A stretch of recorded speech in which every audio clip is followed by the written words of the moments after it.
Saya bersyukur kepada Tuhan karena Tuhan panggil dan Tuhan percayakan untuk mengajar di SPP. Salah satu materi ajar atau mata kuliah yang saya sampaikan adalah sejarah gereja. Sejarah gereja itu terdiri dari 3 bagian. Ada sejarah gereja umum, ada sejarah gereja Asia, ada sejarah gereja Indonesia.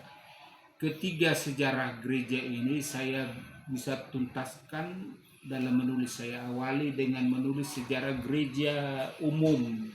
Sejarah gereja umum, sejarah gereja umum ini sebenarnya ketika ditelusuri lebih tepatnya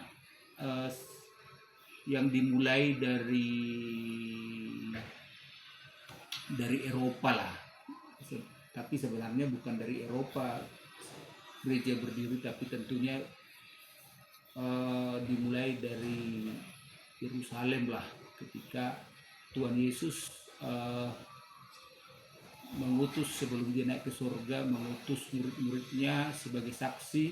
Itu yang dikenal dengan Aman Agung. Berdiri di sana gereja yang pertama, yang khususnya di kota Antioquia berdirilah sejarah gereja di Antioquia dengan sebutan Kristen yang pertama kali, sampai akhirnya ke Eropa, sampai akhirnya ke seluruh dunia. Baru kemudian saya tulis lagi untuk periode berikutnya, itu sejarah gereja Asia. Sejarah gereja Asia ini ya mengisahkan berbagai catatan sejarah yang ada gereja-gereja di wilayah Asia. Ada salah satu menarik saya bahas juga di sini, sejarah gereja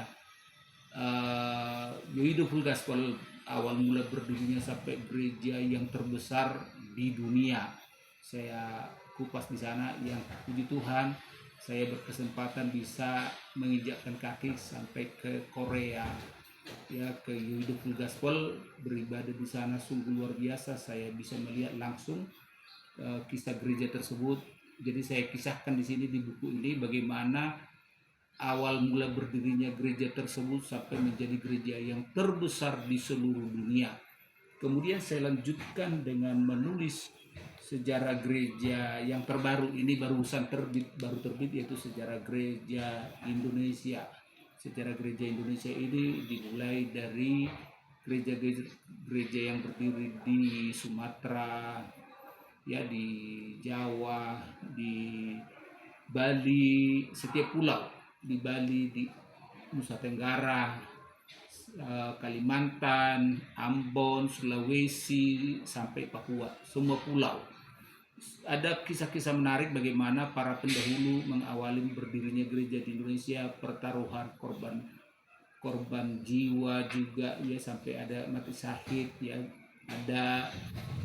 ada juga korban materi juga, dan lain sebagainya, sehingga gereja bisa berdiri. Jadi kita bersyukur berkat para pendahulu itulah gereja berdiri di Indonesia. Jadi bagi Anda yang mendapatkan secara komplit bisa menghubungi saya. Yang ketiga, buku ini diterbitkan oleh penerbit Andi atau langsung ke penerbit Andi. Tuhan kiranya memberkati kita semua. Amin.